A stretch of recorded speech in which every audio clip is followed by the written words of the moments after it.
Hi, folks, and welcome to another edition of An Hour with Bob, post-primary here in Rhode Island. And who better to have as my guest right after the primary election here in Rhode Island than the incomparable Joe Fleming.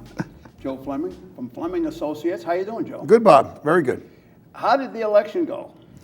Well, I mean, it was close in the governor's race. Which everybody expected. We expected a close race. The surprise was Helena Folks came on so strong at the end. I was going to say that. I thought she would have been third, but then towards the end there, I noticed that she was coming on really strong. Absolutely. The perception was a strong move. I think it all started with the two debates, especially the second debate with Channel 12. She really looked outstanding in that debate. I felt that she had won that debate, and that started to give her momentum. People started to look at her a lot more closely. Right. Nellie Gorbea had a few problems with the voting, with the machines, about the names on them, and I think that started to hurt her some. So I think folks started to gain momentum towards the end, and she actually won on the machines at primary night. Right. She lost it on the early voting and the mail ballots. And again, keep in mind, with the mail ballots, some of these people voted 3 weeks ago.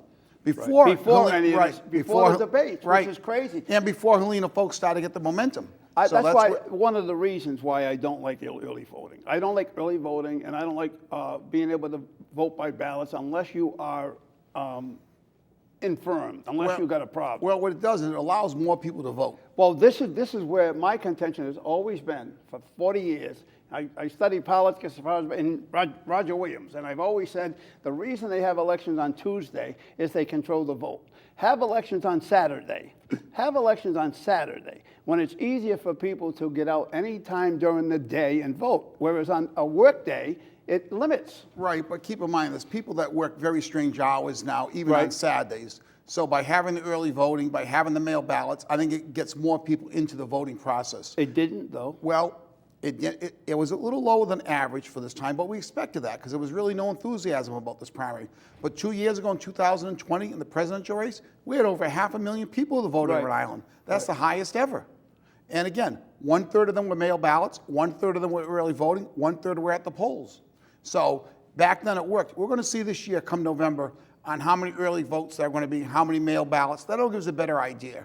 But the thing is, things change in the last couple of weeks of a campaign sometimes. Sure. I think the campaigns now have to gear up to figure there's going to be early voting, mail ballots. We have to start gearing our campaign to hit earlier to get our message out there a little bit sooner than later. Right. Well, it seems like folks get out there very early, and then she stopped. Well, she had some early ads, no question about that. Yeah. While the others went on the air, she was.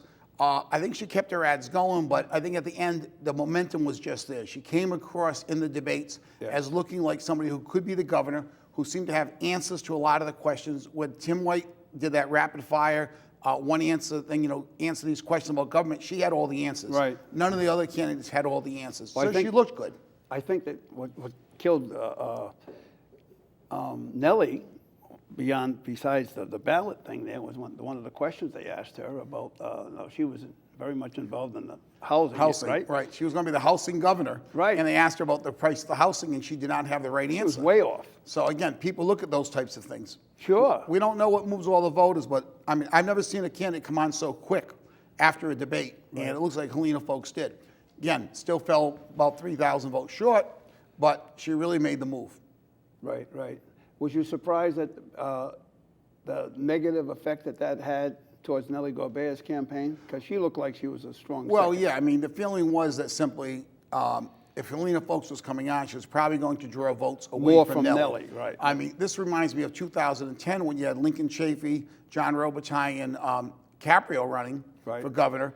And at the end, Caprio and Robitaille were drawing votes from each other, and Chafee just held down to what he had. Right. It looks like Dan McKee held on to what he had, and the votes, Nellie didn't pick up any votes. It looks like Helena Folks picked up a lot of the undecided votes. So instead of Nellie picking some of them up, they look like they almost all went to Helena Folks.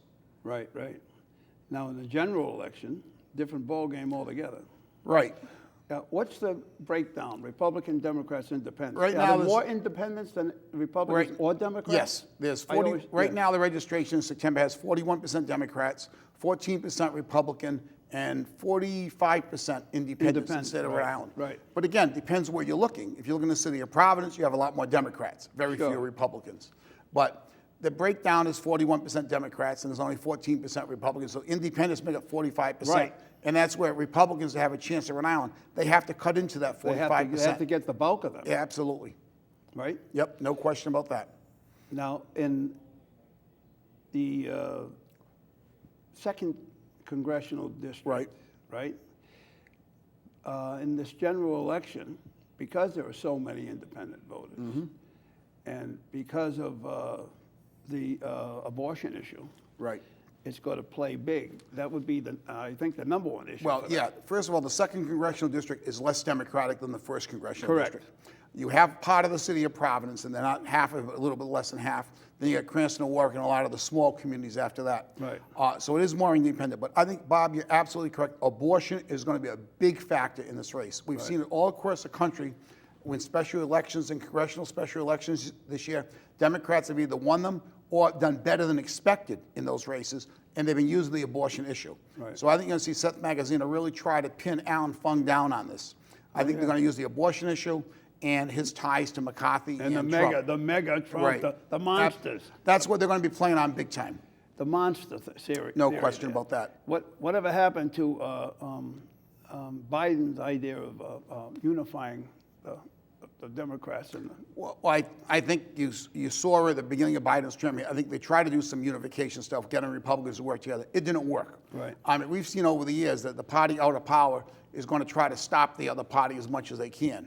And we're seeing that right now. I mean, the Democrats did get 50 votes in the Senate on some issues. They got them through. They did get a little bipartisan support on infrastructure. But overall, it's been a struggle in the Senate. I mean, they have the votes in the House, but not by a lot. The perception is they may lose the House in the fall, and the Senate looks like 50-50. They're not sure which way it's going to go.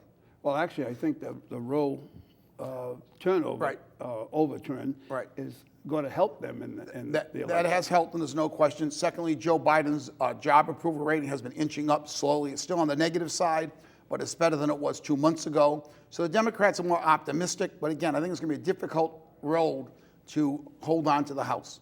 Now you say his approval ratings have bumped up a little Right. bit, but they're probably going to go back down after today, right? The interest rates are going to, they project they're going to go up by 0.75%. Well, they are, but that's what you do to slow down the inflation. Yeah, we know that, but Right. Doesn't necessarily mean his ratings are going to go down. We'll have to wait and see. We're not sure how the voters are going to take all this yet. Right. But, I mean, the interest rate increase they're expecting this afternoon has been expected. This is not a surprise coming. Right. This was planned out. They were going to do another increase. But again, inflation plays a big factor. You know, gas prices were a big factor. I mean, coming over here today, I saw gas at $3.19, which is back down to where it was before all the gas prices went up. Right. So, I mean, that's sort of subsided some now. But again, things are still costing a lot more money, and you take it out on the people that are in power. right. No question. And now the gas, instead of gasoline, now it's gas prices. Right. Natural gas prices. Natural gas prices, electrical prices in the state of Rhode Island, those look like there's going to be huge increases for this winter. So again, people take it out on the people that are running the government when these things happen. So, Any surprises you see in the general election? well, again, it's still a little bit early. I mean, the governor's race looks like it could be a good race. Both sides are going negative. Congressional races are going negative. I think we're going to see over the next 6-7 weeks a lot of negative commercials going on in the state of Rhode Island, trying to define the other person. The two key races are obvious: governor's race in Congress and District 2. I mean, a year ago, Congress and District 2 probably wasn't going to be a big race because Jim Langevin was there. But when he stepped down, it changed the whole landscape. The Republicans have a strong candidate, Alan Fung, former mayor of Cranston for 8 years, well-liked, run for governor twice.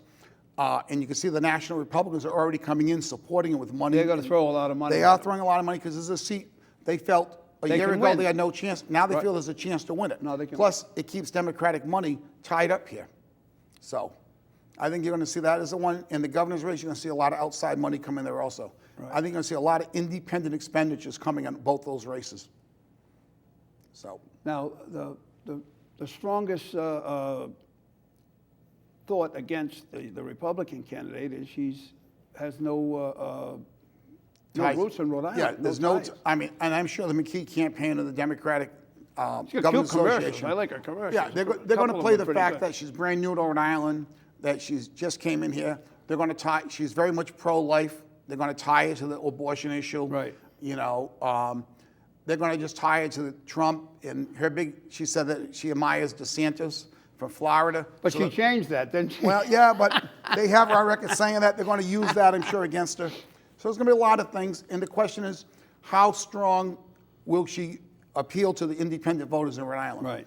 Keep in mind, the one thing if I'm a Democrat, I'd be concerned about simply, there's no mayor's race in Providence this year. Right. Because Brett Smiler's unopposed. So what's going to generate the turnout in Providence? Democrats win Providence 70 or 80% of the vote. Right. Dan McKee needs that big number in Providence. Can they get enough of voters out in Providence? You may not get them out. Well, that's what I'm saying. They have to work hard to get those voters out of the Right. city of Providence this year because there's no mayor's race.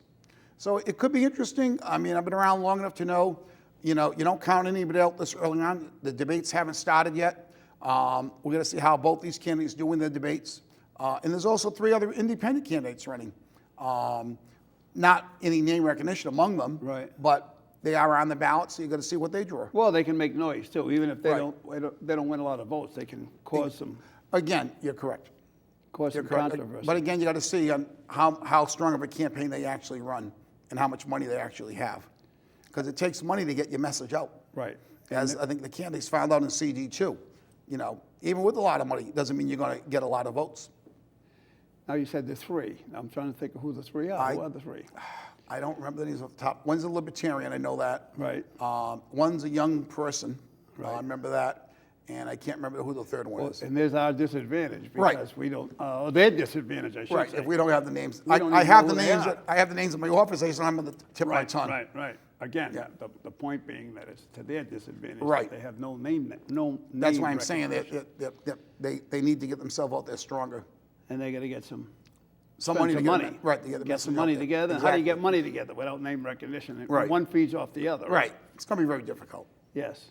And what other races? You got the treasurer's race. Now, Yeah. well, first of all, how'd you think that made out in the primary? I was surprised at how big of a victory Jimmy DeOsa had. I was too. Nice kid. I like the kid I know a him. lot. Very nice kid.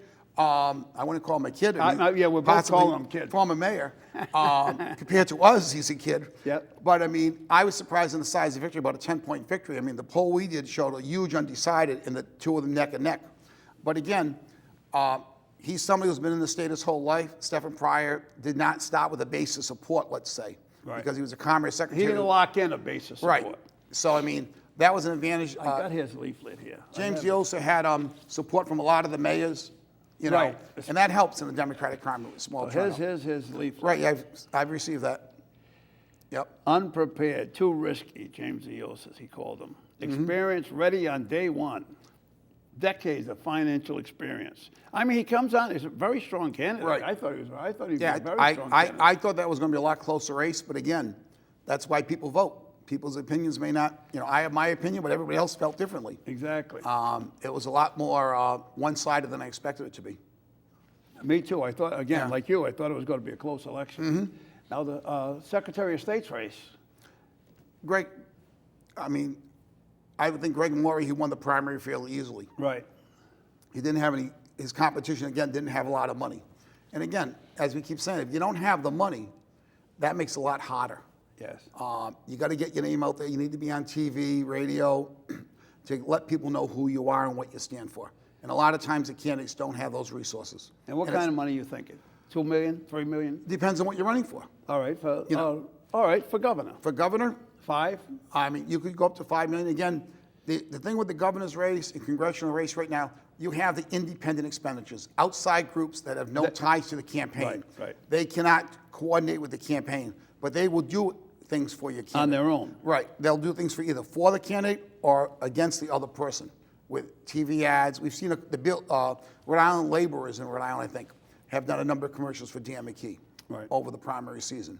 So we've seen the Democratic Governors Association already do some ads against Ashley Kalis. And we're going to see the Republican Governors Association do the same thing, I believe. And there are more Republican governors than Democratic governors, I think. I think there are. I think there are. But again, it's their resources. And, you're investing in a governor's race in Rhode Island. The media market is small compared to a state like New York, where there's many media markets in Rhode Island.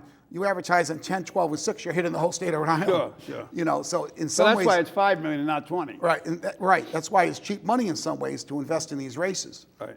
with outside groups. But I think we're going to see a lot of outside groups over the next 6 weeks. No question. A surprise too was the lieutenant governor's race. Well, Sabrina Mathos won it fairly easily. I think it was like about 13 points. It was a 3-way race. That was an advantage for her also. Yeah, exactly. She didn't get. But I thought it would have been closer. I really thought it was going to be Well, close. again, the other two candidates, Deborah Gero and Senator Mendez, I don't think they had a lot of money to really get their message out. I think she had like about $350,000, I remember. Right. I don't think Deborah, I may be wrong, I don't know if Deborah Gero got over $150,000, $200,000. You know, you need a lot of money to get your advertising out there and build a base. And all the candidates started really late with their advertising. They did. And I think that's because of lack of money. Yep. You know, even in the governor's race, I mean, at the end, I think the Gorbea, McKee campaign, they were basically out of money at the end because you spent it all to get your TV on there.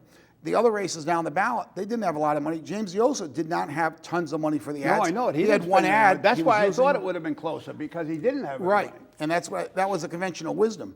You know, Stephen Pryor's going to outspend him like 2-1. Right. And he'll be able to get his name out there and build a base for himself with the media, but it didn't happen. Right. So, I mean, as I said, you don't know, but money is very important. James had enough to get out there and get a commercial out there to keep himself in the media. Well, what made up for him is his personality. And Oh, absolutely. Very good personality, very big in the community. People look at what he did in Central Falls. I think that all played in there for him. So, but now we head to November and we'll see what happens. As I said, there's 2 big races. The other races right now are really minor races. I mean, in CD1 looks very, you know, Cicilline looks very strong. And the rest of the races, the Democrats all look strong at this point. Again, things could change if some of the Republicans could raise some money. well, I don't know how they're going to. They may change a little bit by this. I just heard today that some judge ruled. Right, the truck tolls have been overturned. Right. They have 48 hours to stop them, if I remember correctly what I just heard. Well, not only stop them. When you lose, you also don't you have to pay back? I don't know, not a lawyer. I don't know how that's going to be. But my guess is the state will appeal it too. Yeah, I'm sure. So, they I will. mean, there'll be an appeal which could probably go on another 2 or 3 years. So I don't know what's going to happen there. But again, that could become an issue in the race for governor. No question about that. I mean, we've seen things. We've seen Tidewater is going to be a big issue, it looks like, Right. in the governor's race. Yeah, but this tolls had nothing to do with McKee. No, it had nothing to do with McKee. That came back when Gina Raimondo was governor. Right. But obviously, it may not have anything to do with it, but you're going to have to defend it and talk about it during the campaign. Right. As the Tidewater issue did, and I think that's going to play big in this campaign. Well, it will because he was the tie-breaking vote. He was a tie-breaking vote, which I'm surprised they didn't have enough votes without his vote. Yeah, it would have been much better for him. For him, it would have been, I agree, Bob. But again, I think As Pawtucket people here. right. I would think he's going to have to defend that throughout the campaign. I would assume the Kalish campaign is going to try to use that as much as they can on Dan McKee, as they're already using the ILO. They'll probably use the Tony Silver. So there's a number of things they're going to try to use on him, and again, he has things he's going to use on her. So. Right. Now, the ILO thing, now, some people have said to me, that they won't deal with that until after the election. And it kind of makes sense. Yeah, I mean, the FBI's been investigating it for a while. They usually take a long time because what they do is they make sure they have all the ducks in order before they do anything. They keep their 97% Right. conviction rate. So, I mean, they're going to make sure they have all the facts. I mean, there may be nothing there. We don't know. But that's what the investigation will find out. Right. So, again, I don't know if it's going to come down or if they find nothing, they just close the case. You know, I don't know. Hopefully they do before the election. Yeah, I don't know. I mean, obviously, if they come down with something, it could influence the election greatly. Well, this is why if they do find something, unless they're 100% sure, they're not going to bring it out before a statewide election. I would think not, but again, I don't know. Because that would kill him. Yes, I would think it would have a very And, negative and impact. especially if they find out later that it was wrong, what they did. Right. You got to see if they do have somebody, who is it? You know, it may not be the governor, it might be somebody else. I have no idea. Right. So, but I think you're probably right. More than likely it'll be after the election. But who knows? Now, where does Tony Silver fit in all this? Well, I mean, there was a problem when he was first with the land in Cumberland.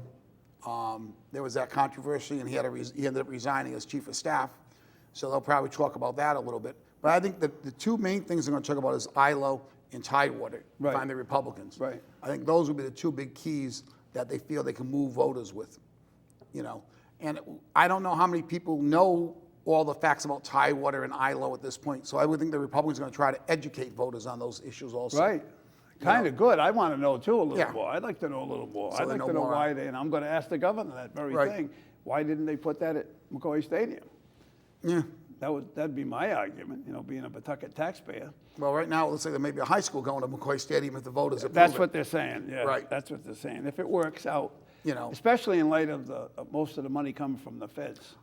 Right. They're looking at something like 80%, maybe Yeah. even more. It's like a $300 million high school Pawtucket's proposing, and 80% is coming from the state money, so it's not going to cost Pawtucket a ton of money. Right. It's like 65, 70 million for a brand new high school, state of the art, I would assume. For Tolman and Shea. Shea. So it'll be a school about, I don't know what the enrollment of those schools are 25. now.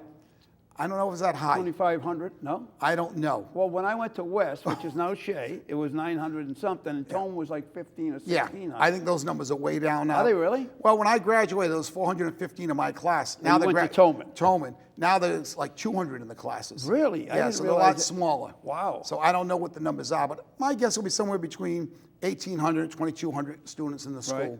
But again, the voters have to approve that, and we'll see what happens. I mean, they've been building new schools in Pawtucket. They So built a beautiful school, although they had their issues, a couple of issues. a couple of issues with winter school. But again, so I mean, there may be a high school there, so I mean, they got the Tidewater over where they have it, and they're hoping to have a lot of development around that. But again, that all remains to be seen. Now, the winter school, that's a Yep. 3-floor school, right? Yeah, when I drove by it, it looks that way. How many kids could be going there? I don't know what the enrollment is. I've been out of education for almost 13 and a half You should know years. that Joe used to be at Slater, Right. junior high school. You were what? What was your I status? left as the vice principal. Vice principal. Yeah, I was there for 33 years. Yeah. Before that, you were a counselor, right? Or what were you? I was a math teacher at math Slater. teacher. Right, in social studies. Social studies. But yeah, I've had some great kids over the 33 years of that school. I loved being there, and I love the kids of that school. But, things have changed. I don't know how many kids are in a winter school right now, but it looks like it's done up really nice, Yeah. And they fixed up the other schools, Nat Green, Potter Burns. And the school right around the corner from me, Baldwin School. That's They're scheduled. tearing that down. Right. And I didn't even know it. All of a sudden, I see it being all fenced off, and Yep. I'm worried about the getting nailed for the speed Well, traps. Pawtucket's smart in the sense 80% is coming from the state. Why not take advantage Use of it, yeah. Take So- advantage of it. Yep. Don's done a good deal right Yep. there. Been on top of that. If you're grabbing all that money, you might as well take it. Mm-hmm. And even if it is costing us 20, Right. 20 cents on a dollar, down the road, it might be Yep. all on us. Yep. Might have been, You never know. had But- they not done it Right, that take way. advantage of it. And I think Mayor Grebbing's unopposed in November, if I'm correct. Right. No Providence mayor races. There's one in East Providence. Bob DaSilva has one, but he won the primary pretty convincingly. Bob's on right after you, So, as a matter of he- fact. He looks like he's in good shape based on the primary results. There's Mayor Baldelli Hunt's unopposed in Woonsocket. So there's not. Speaking of Woonsocket, did Yeah. you hear what happened the other day in Woonsocket? With Sumanad? Yeah. Yes. Did they establish, was it in fact her? Or It was her. You saw it in the. It was Sumanad. Yeah, that was sad. That was sad. I've known Sue. Yeah. Sad way. And there's another person also, but I haven't heard the name on that one yet. Right. Yeah, I didn't even hear the Sumanad thing. I didn't hear it I this just saw morning. that a couple minutes ago. Oh, did you? Yeah. Yep. So. I knew it was in her house. I didn't Right. know. I assumed it was her, but And the mayor of Warwick's unopposed. So there's not a lot of mayor races going on this year. right. It's a very quiet year in those areas. And the General Assembly races, most of those were in the primary, the big ones. There's a few that could be interesting, but again, we have to wait and see as the campaign goes on. We're still in mid-September. We'll have to see what happens over the next few weeks as some of these races heat up in the General Assembly. So, I look back at some of the times I ran for state representative. I Yep. lost one race by 2 votes, another race by 37 votes. Worked my butt off, door to door. I mean, did the best I could do. Right. And a 2-vote recount in one of the elections. And then I see other elections. I was in the hospital one time having my knee replaced, and somebody come in and tell me my councilman, my state rep at the time, O'Neill, had moved to Narragansett and he wasn't running for re-election. Right. So it was an open seat. So I said to a friend of mine, do me a favor, go get the nomination papers, Right. get me 50 signatures. And he left, and I thought he took care of it. That was on a Monday. Friday came, the last day to file, and he come in to see me, and I said, you turn those papers in? He goes, oh, I didn't know you were serious. I went, what? What? He said, oh, I didn't think you were serious. I said, yeah, that's right. I just said that for no reason at all. So I ended up getting a wheelchair. I had no knee in. They had taken my knee out because of an infection.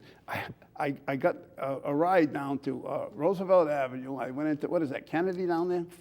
Is it Kennedy or Fogarty on Roosevelt Avenue? That's Fogarty. I always mess them up.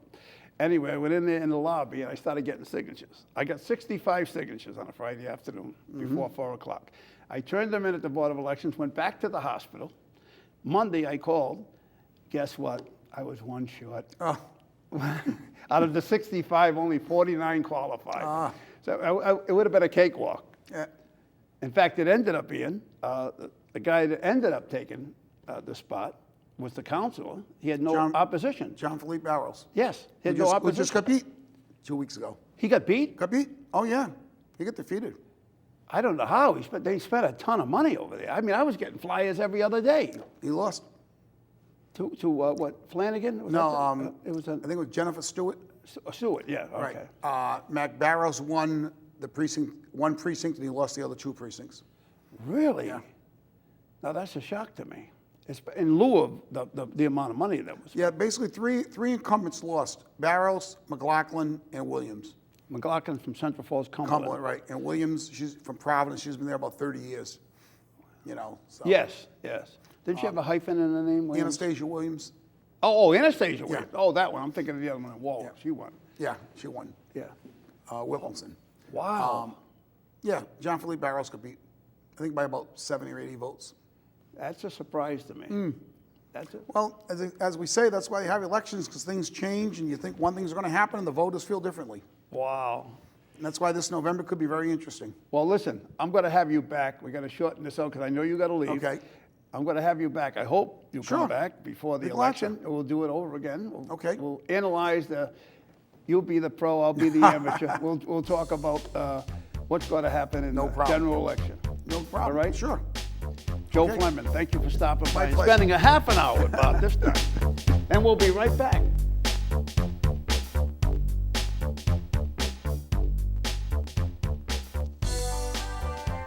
Well, folks, we're back on An Hour with Bob, and I bring back a good friend of mine.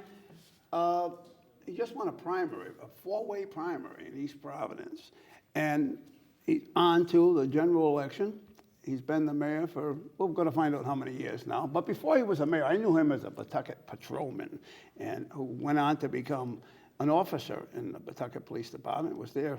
We'll get to that, too. I'll ask him that. I don't want to have to tell you, because I might be wrong how many years. But he was there a long time in Pawtucket. And now he's in East Providence, and he's still causing me money, because in East Providence, I paid for, I think, 6 speeding tickets, like 30, 31, 32 miles an hour. I know it's school zone. Mayor, how you doing?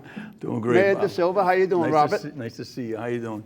Good, good. Excellent. Thank you for having me on your show. I always like coming down here and reminiscing about our old times. Old times back in in the day when Pawtucket. I was a young patrolman and I met you for the first time over Yeah. in Woodlawn. Yes. You don't No, still- no, I met you. I took your picture when you became a cop. That's right. That was the very first time. You're right. Yep. You're right. And yeah, it was a wonderful career. I spent 25 years with the city of Pawtucket, serving the residents of the city of Pawtucket. It was a great experience. I managed to serve in various capacities. I started as a patrolman, as you recall. I was assigned to the detectives, and I was in narcotics for a few years, and then became a Officer? a sergeant, Sergeant. detective sergeant, lieutenant, detective lieutenant, and then I ended my career as a police captain. So it was a great experience. And those 25 years went by in a blink. No kidding, It really huh? did, yeah. Now, when you left there, you didn't become the mayor. You became a state representative, as I recall. While I was serving as a police officer, I did run for office. I was a state representative that represented a portion of Pawtucket and Right. East Providence. Right. I did 2 terms serving our community. I then ran for Senate, and I came short a few votes. And then I was out of politics. And I'm the type of person, I like to be involved in things. So I saw an opportunity to, I had been coaching soccer for many years with my children. And I saw an opportunity to start a nonprofit youth soccer organization. So myself and some friends got together and we started what's called the East Providence Youth Soccer Association.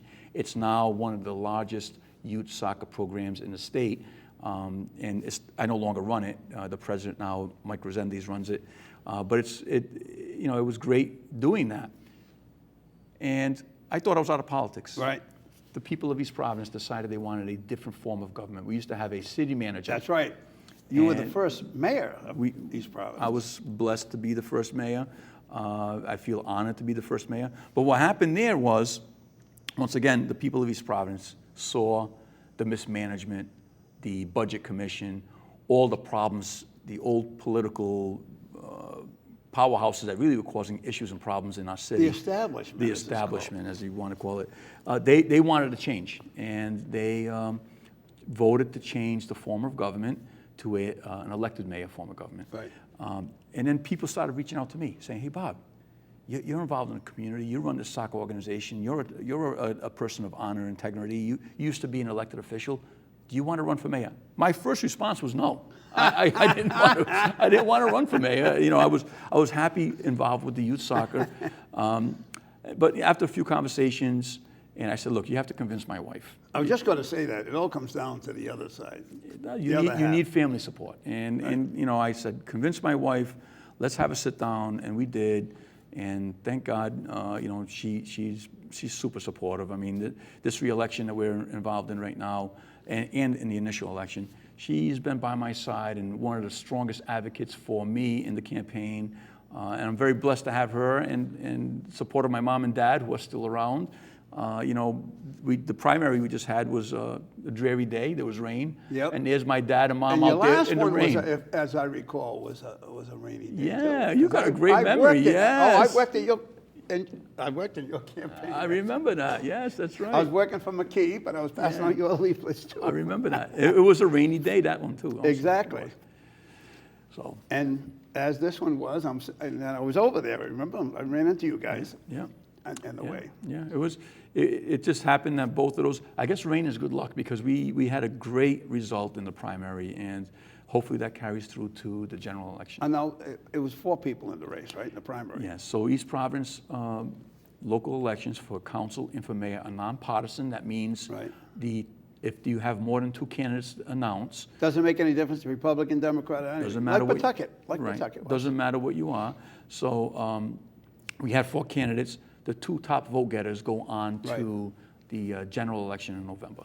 So I was fortunate enough to come out with 51% of the vote, and hopefully we can continue the positive progress that we've established here in our city. We've accomplished so much and done so much in really a short period of time, 3.5 years.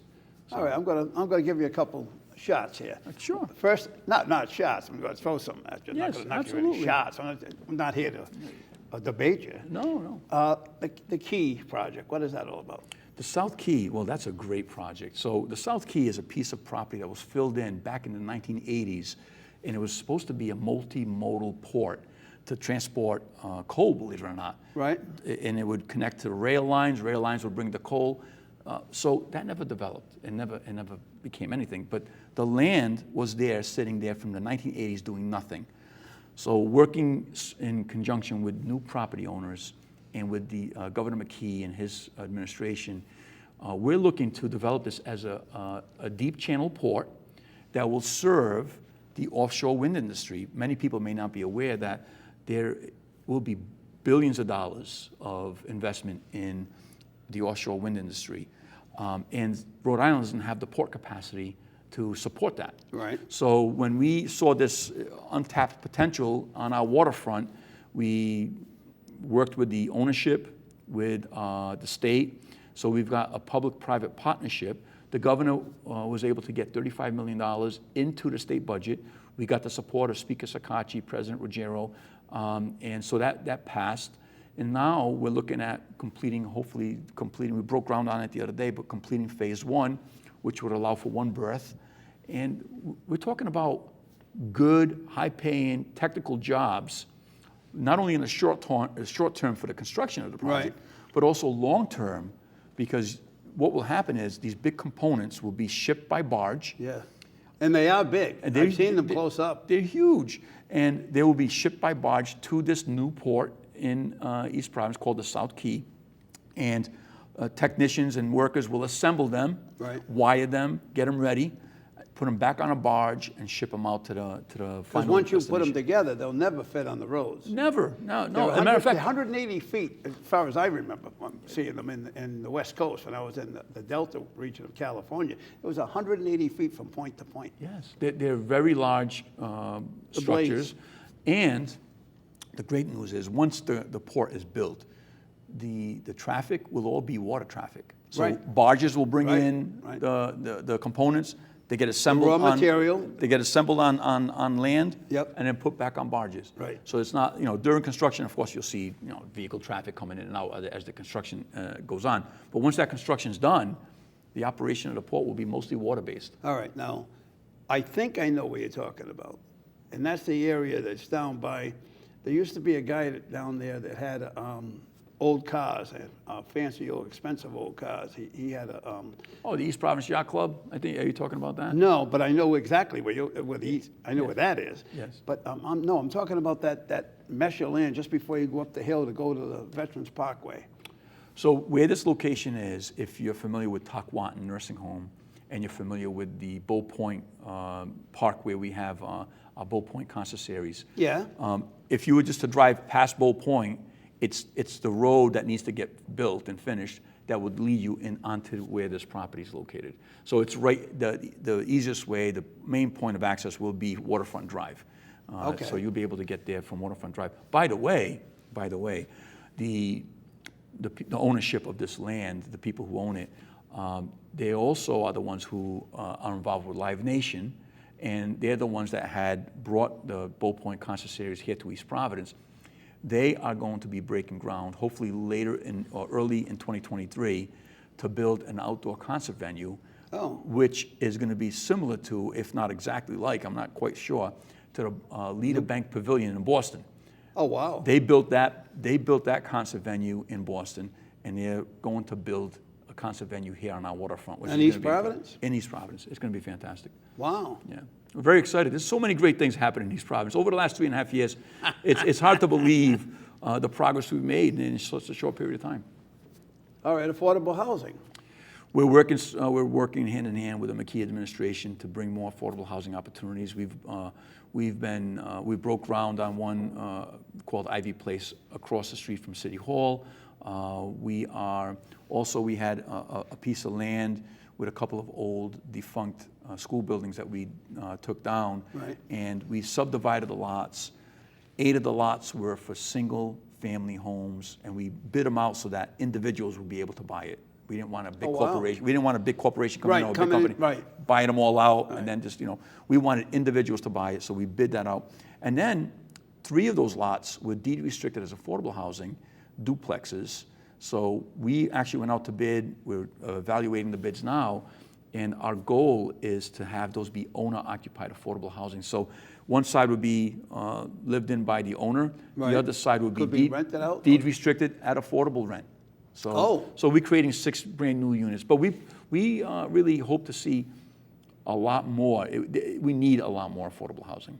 The whole state does, the whole country does. And I know that we have the governor, and once again, with the help of the General Assembly, they put in $250 million for more affordable housing. And you can leverage that money into $1 billion of more affordable housing in the state of Rhode Island. And we want to be a part of that. So we're working. Well, there you go. There you go. Now, you got parks. You got the old Crescent Park. Yes, yes. where the carousel's located. And the carousel stop, is it back It's operating? back up and running. There's still more work to be done because it is an old structure, and as they get older, they start to fail certain components. It's moving parts, right? So there's a center bearing that needs to be replaced, which involves taking down the whole carousel, not the exterior, but the interior has to be taken down, and then Well, that's a big expensive. project. That's because expensive and big. That's tedious work. They got to rebuild all those horses and all that Yeah. stuff. Is that what you're talking about? What's fascinating about the carousel and what I learned, there's a center mast like on a ship, Right. and everything that, like the platform and the horses, it's all off this. It's all bearing weight on the center mast. Right, right. I always thought it was some type of a platform with rollers or something. I had no idea. It catches from the top. I learned. And connects down to the sides, the outside. And it holds it up. Holds it up, yeah. So it's fascinating. So up top there's a bearing that's over 100 years old, and that bearing has worn over time. A bearing. Am I saying it bearing, wrong? A bearing. A bearing. A bearing. It's my Portuguese It's a accent. So we need to replace that, and that's going to be a big project. The council has allocated funds for it, so we're looking to do that project sometime next year. Are you old enough to remember Crescent Park? Yes, as a matter of fact, my mother has pictures of me when I was a little baby. Yeah? Well, maybe 2 or 3 years old, riding some of the rides there. Yes, I do remember. Yes, I remember Rocky Point too. I was just going to say that. If you remember Crescent Park, you remember Rocky Point. Which was a great. I mean, it was great. It's sad that we don't have that here in Rhode Island anymore, but it was great because even as a young man, when I was like 18, 19, it was great to take a ride down to Warwick and go visit Rocky Point. It was always a fun place to go. Yeah. But, Well, Crescent Park was, so they used to have a lot of concerts there. In fact, I met Bobby Vinton there one time. wow. Yeah, Wow. back in the day. well, speaking along Rose Larissa Park and Crescent Park, we're dealing with a seawall that collapsed. That's another project that we've Where's been that? working on. So right where where the concert shell is at Rose Larissa Park. Right. The seawall that's behind that, the support that holds up the park, it was close to 100 years old. That failed. So we're in the process now. We hired engineers, and they're in the process of actually building it right now. So it's actually, as we speak right now, they are building that seawall, a new seawall, which is a big project, but it's things like that. Sometimes, as mayor, you get these unforeseen circumstances that come up, and then you have to deal with it. The pandemic, that was unforeseen for everybody, right? And then we had to deal with that for 2 years. And so, but despite all of that, you see tremendous progress with projects that were not doing anything for a long time, and now we're starting to see them go in the right direction. Yeah, you see the city moving. There's no doubt about it. You can see that. I can see it just driving through. You can see different things that, that was never there before. This was never there. Like the high school. My God, I went by there one time when you were first building that high school, and I said, "What the heck are they putting there?" I thought it was I thought it was a casino. It's so big. It's beautiful. You know why it's so big? Because we combined, and it was really it's a brilliant idea. They combined the academic with the career and technical. So whereas you had 2 separate buildings, now it's on one building, but it's all combined. Right. So it's a beautiful project. Let's think about this for a minute. We built that thing in 2 years under budget during a pandemic. And how did that happen? It was because we put a project labor agreement in place to make What do you sure. mean? What do you mean? So that made sure that all of the trades agreed to certain rules to make sure that the project got done. Right. And it was a tremendous undertaking, and we did it at the right time because the pandemic, unfortunately, has had an incredible effect on the prices of material now, raw materials. Yeah. There were also supply line issues. We didn't face any of that because we had started the project at the right time, and we got it all going. And I was amazed to see how quickly they built that. They did a good job. Yeah, I was surprised. That's why I thought it was a casino, because I said, nobody builds something like this. That's a municipal project that gets done this fast. It's really a huge point of pride for many people in our community, and it's wonderful when people in our community come to visit and they see, wow, what a great job. But a lot of credit goes to the school committee, who are there now, the building committee, who were very involved, and it's a testament to all of the work that went on ahead of time. When I was running for office, one of my opponents, whose husband is now running for office also. For that office? Well, who's running for mayor now. One of my opponents was a dead set against building this high school. And that was one of the differences that we had. I was for building the high school. I thought that our community needed it. Right. Our students needed this infrastructure. But, you know, here we are, fast forward, it was the right decision. The people voted to support that bond issue, and we ended up building that thing in a timely fashion. So, And what percentage did the city of East Providence have to come up with? we're getting reimbursed about 74%. But Oh, what nice, happens is nice. people don't understand the whole process. So we have to borrow the entire amount. Right. So you borrow $189 million is what we borrow. Big number. That's a big number. Big, especially for a small city like Right. East Providence. And then we make payments, and as we make payments for the next 25 years, we get this, you know, the state sends us their portion. But it's, bottom line is we borrow the whole amount first, and then we have to stop making those payments. And you have to have in your budget the capacity to do that. Now, we are also supporting another bond issue that will be before the voters to rebuild and build a new middle school at Martin Middle School. So there's more work to be done. Some of our, you know, Martin Middle School has a lot of challenges. We want our students to have the best opportunities. We want our students to have good, safe, and quality education environment. We don't want a child, you know, in a classroom where it's distracting because they don't have AC, they don't have proper separation between classrooms. You know, things are failing. So we don't want that. We want to see our students, all of our students, have the best opportunity to get the best education possible. So that bond issue will be coming out to the voters again this year. Oh, good, good. Now, community center, what is? So, I'm glad you brought that up. Twice in the past, the people of East Providence had voted on bond issues to support building a community center for Right. East Providence. East Providence does not have a community center None. for our children. None. When I came into office, the city was renting a space from a nonprofit here in East Providence.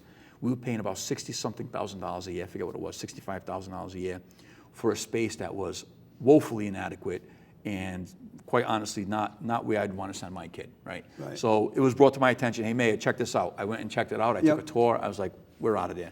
So we pulled them out. We pulled them out. We pulled them out. And we ended up merging the programs in the lower level of the senior center. Yep. And so that worked out well for a little while, but we need a community center. We have a commitment from our congressional leadership to get us about $3 million. So they put in for congressional directed spending $3 million. I've been working with the McKee administration. He put $47 million in his budget to support local community centers. We're hoping to get a Piece of that action. yeah, we're hoping to get a piece of that action. So I want to deliver to our community a quality, first-rate community center. They need it. They deserve it. Well, that's good. And we're working Well, on you're doing pretty good over there for a former cop, huh? We're doing it. We're doing. I'll tell you what. How do you get along with the cops, by the way? I get along very well with the police you? officers. Yes, we have a great group of first responders. I mean, like every other municipality, when you were faced with the challenges of COVID and the pandemic, everyone stepped up. Everyone stepped up to Right. their role. And I'll tell you what prepared me well was having had management experience in the police department, having gone up through the ranks, and dealing with crisis situations, fast evolving situations as a police officer and as a sergeant on the scene, or as a lieutenant or as a captain. These things all help, right? And then having had that legislative experience helped negotiate things that I had to negotiate through the legislature, through the General Assembly. So I believe our administration has dealt with the challenges that we've been thrown at us.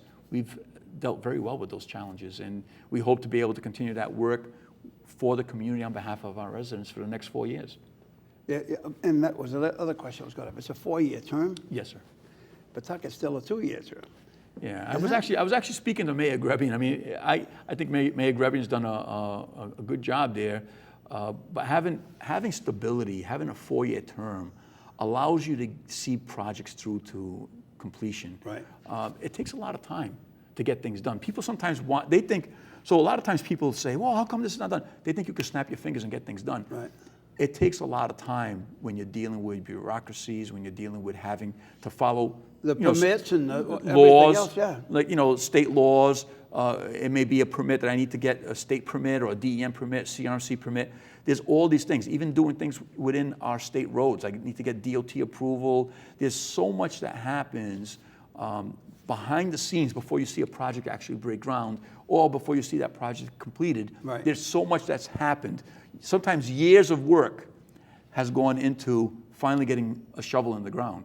And that's what people don't see oftentimes. They think that you're sitting down on Facebook all the time, because I do use my Facebook very effectively. I do. I use it to communicate with people, because people don't get, people get their news oftentimes, unfortunately, through social media. But what we did is we wanted to be more transparent. We started a newsletter. We do an electronic newsletter to the community. There's like over 12,000 people on that list that receive a newsletter from us once a month or twice a month to let them know what's going on. But we also use social media for the city. The city has its own social media pages, and I have my own personal social media pages. So I want to communicate with the people, and I think what I've heard from a lot of residents is that they appreciate that I'm out there letting them know about the new restaurant that just opened up, or the new business that's coming to town, or hey, there's going to be a parking ban here, or a snow ban, or by the way, slow down in front of the school so you don't get a ticket. 6 tickets. Take it easy. But the highest speed was 33. Usually 31. I usually get near one over. Those school safety cameras were put in place because the council asked us to look into it, and the community asked us to do something about the way people drive. I mean, it's actually, if you Google it and look into it, people's driving during the pandemic, for whatever reason, became speeded up. They became much more reckless. Why? You know why? Less cars on the road. Less cars on the road, yeah. And statistics show that people's driving habits have become worse over the years. So we needed to come up with a solution. We came up with this solution. And you know what? It forces people to pay closer attention. Not only when you're driving through our school zones, but when you're driving in other parts of the city now, you have to pay closer attention, because you're thinking, wait a minute, is there a speed safety camera here? Yeah. So, and by the way, 82% of those violations are out of town people. Thank you so much, Bob.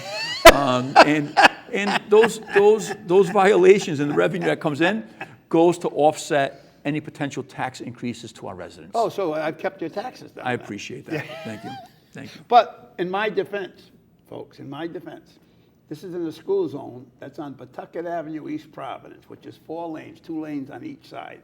And the highest speed I've got nailed at was 33 miles an hour. It's not bad. It's only 13 miles over the speed limit. So over the 20 mile an hour speed limit. That's right. Not the normal speed limit. Because all of a sudden hits you. You know what you need? Well, you should have. But they probably don't want to have, because you wouldn't get as much money from people like me if they had blinking lights. Actually, no. We ordered those. We're putting them up. Are you kidding? No, we're ordering. Yeah, we're putting them up. We have because those. It's tough to see when it starts and when it stops. We have those flashing lights up at a couple of the school speed zones. And I didn't even know a school was there where I get nailed. And we will be putting them up there too. So we order them. It's on order. So you get less money for me then? Just for you. Actually, I usually get nailed when I leave here. That's when I usually get nailed. I can only ask you to take it easy. Slow down, and you'll be okay. But I didn't even know there was a school there, that Margaret School. St. Margaret, yes. Right? That's right. On Pawtucket Avenue, East Providence, folks. Pay attention. Pay attention. That's right. Not the only community I've got nailed in, but it's the bulk of them. Yeah. No, it's actually, look, the biggest complaint I get almost on a regular basis is from people asking us to do something about the way people drive in their communities. Yeah, but actually, residents have actually asked me if there's a way I can put some of these safety cameras on side streets. Other streets. Right. No. Which we can't, because the law only allows you to do it in front of schools, school zones. But the reality is, and you look at what Providence has done. Providence is going with the speed bump method, right? I mean, I hate them. I'd rather get a ticket. The problem with the speed bumps is that when it comes to clearing snow, it becomes much more of a problem. Oh, yeah. And it slows down our ability to clear snow. Sure. And I got to give our DPW people a lot of credit. We had a blizzard this year. Did you know we had a blizzard this year? Yeah. We actually had a record-setting blizzard that, by the way, the governor submitted for a state of emergency with the federal government. The feds. And we're getting reimbursed. The city will be getting reimbursed thousands, I think it's $100 and some odd $1,000 for our expenses associated with that blizzard. But our DPW did such a great job clearing the snow during a blizzard. because we didn't have to deal with having, to hit speed bumps every so Right, often. yeah. And I feel confident that if we had speed bumps everywhere, people would not be happy, because here's what happens. I put a speed bump in front of your house, you're going to be sitting in your home and you're going to be hearing Crash, ba-boom, crash. ba-boom. Oh, yeah. Every time someone goes over it. Yep. So there's pluses and minuses with speed bumps, and overwhelmingly, I hear a lot of negatives with speed Well, bumps. you know that as a cop, though. You knew that already as a cop, Yeah. right? Yeah. You had the edge there, I Yeah, think. Yeah. So, so that's where we are. I mean, there's so many great things happening. There was an announcement just the other day that we put out there. IGUS, which is a company located here in East Providence, Right. is investing $200 million in a multi-phase expansion. They will be the United States IGUS? IGUS. I've seen that. They build anything that has a moving part, right? Has bearings and moving parts. Relies on lubricants and oil. They build these components made of a special polymer that does not need any lubrication, lasts longer than steel items. They are located here in East Providence. They've been here for many, many years in East Providence. Yeah, I've seen them. I must have seen them because I know the name. And to have a $200 million investment in our community, because first of all, they feel very confident that our community is a safe and stable community where they can continue their growth and expansion. So they announced the other day at the planning board a $200 million That's huge. expansion. That's huge for our city. More jobs, Yep. more, expanding the tax base. By the way, already, because they've already made an expansion, this is not the first time they've expanded, another company moved their operation from out of state into East Providence to supply them, because they were one of their biggest customers. Right. So they moved manufacturing from a different place to East Providence. They're over at Narragansett Park Drive on the Pawtucket border. And what they're manufacturing will be cables, special cables, that go in with the other components that IGUS manufactures. Right. And then these things go from robotics to manufacturing to anything in between. They've got about 30,000 different applications. So it's a good, growing business, and it's nice to have manufacturing coming back into the city and Yes. growing and expanding, because I want my kids and my grandkids, and I want everyone's children to have the opportunity to have a bright future. Right. Back in the day, you remember, Pawtucket and other parts, even East Providence and all these other communities had manufacturing jobs. Yes. My father worked in manufacturing as a mechanic in a factory for 35 years. Yep. You need those type of jobs. Yep. You need them. Everybody doesn't want to go to college. Exactly. Right? Exactly. And for a lot of people, college is just a fun fest anyway. Well, it ends up becoming a lot of times too with people go to college. Think about this: you're 18 years old and you're making a life decision that's going Right. to impact you for the next 30 years, right? Right. So 18 years old, you go to college and you incur substantial debt, Nowadays, it's like 200,000, 150, 200,000. and now you've got to pay this back. And sometimes you make a decision that, hey, this is not really what I wanted to do. Oh, you don't want art appreciation or something, a history of English art or something like that? I think the trades, and I do see our community pushing the trades more, our school department pushing the trades more. I believe that the trades are something that our students need to look at going into a trade. Yep. The same as if they were going to college. Yep. And it is. There are so many opportunities. You can come out of high school making more than your mom and dad because you go into it as an apprentice somewhere. That's right. And you've got a That's great right. career ahead of you. Well, listen, we got to go because I got an electrician working on my house right now. See what I'm saying? we got to wrap it up, Robert. Good luck on the election. Thank you. I hope to see you election night, hopefully as a victor, because you've done a great job in East Providence as far as I'm concerned. Thank you, Bob. Appreciate it. We hope to see you out there on November 8th. Don't forget, you can early vote. So it's not. No, I believe in voting election day. You do, but a lot of people believe that they can do it on early. if they No, want I to. know that. I know. All right, folks. Thank you sir. for spending an hour with Robert DaSilva, Mayor of East Providence. Folks, thank you for spending an hour with Bob.